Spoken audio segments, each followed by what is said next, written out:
So this was my rally car. This was a Ford Focus. I'm not sure if any of you drive a Ford Focus. Probably you're in something far swankier than that. But this actually has nothing in comparison with a road car. Road car has 3 components that my rally car has, which is the rear view mirror, the indicator stalk, and the oval badge on the bonnet. That's the only things it has in common.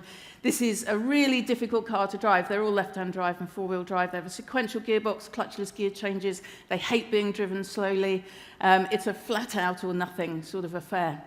Incredibly hot inside, and I would drink 8 litres of water a day just to put back the fluid inside me.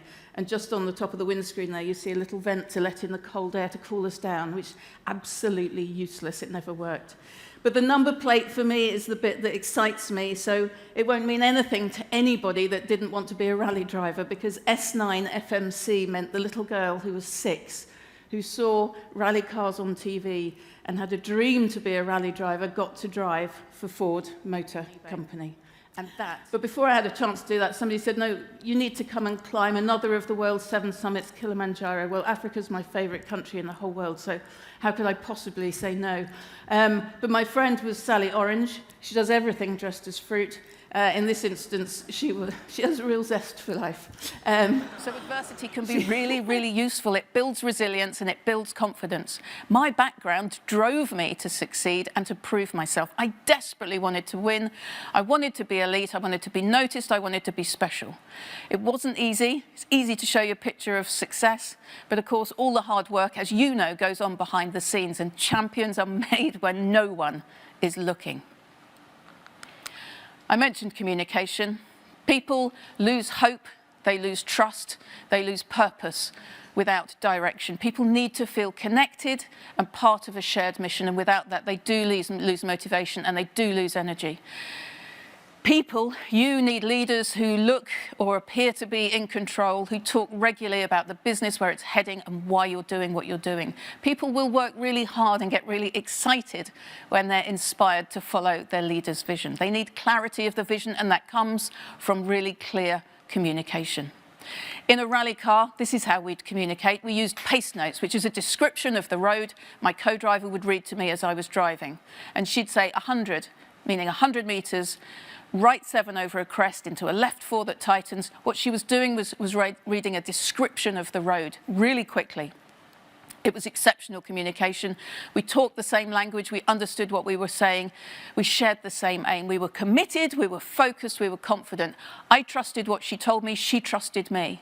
We understood each other, and that's how you get the best performance out of any team. That has to be, these days, a completely new approach to the culture of a business, introducing psychological safety and trust underlying all of it. I know from my experience that you really, really have to be tough to follow your passion, and you absolutely have got to be bursting with passion to stay tough. It doesn't matter how much you love what you do. It doesn't really matter what your work ethic is. You might throw in a couple of all-nighters and work some stupid hours. But mental toughness is the thing that will get you through. And understanding why you do stuff, your cause, your mission, your belief, your goal, call it what you will, is the thing that will be the game changer. And of course, I started out as a loser and I became a winner. So what happened? How did I do that? And how can you do that too? Well, I may have the answer. 30% of any achievement you make will be down to your skill, talent, and intelligence. Only 30%. But 70% of your achievement will be down to your mental toughness, your confidence, commitment, focus, grit, resilience, determination. Just think about it. Think about anyone you admire. In business, sport, politics, media, any field at all. They have all achieved their success because of their determination, their focus, and their commitment. It is your mental toughness that will set you apart from the rest. Your mental toughness is your game changer.